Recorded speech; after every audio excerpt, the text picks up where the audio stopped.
मित्रांनो, अंदाज मतदारसंघाचा मध्ये आता पाहूया छत्रपती संभाजीनगर मतदारसंघाबद्दल। आता इथे तिहेरी लढत होताना दिसते आपल्याला।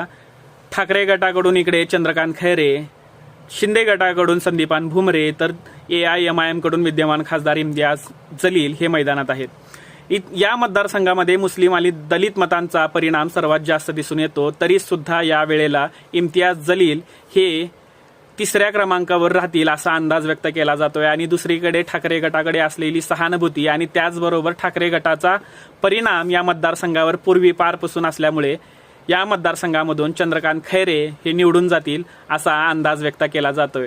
आणि अंबादास दानवे यांचा प्रचार जो झाला त्याचा फायदा चंद्रकांत खैरेला होतोय, तर दुसरीकडे त्याचा मेजर इम्पॅक्ट शिंदे गटावर होताना दिसतोय आणि त्याच्यामुळेच संदीपान भुमरे हे हारतील आणि चंद्रकांत खैरे हे निवडून येतील असा अंदाज आहे।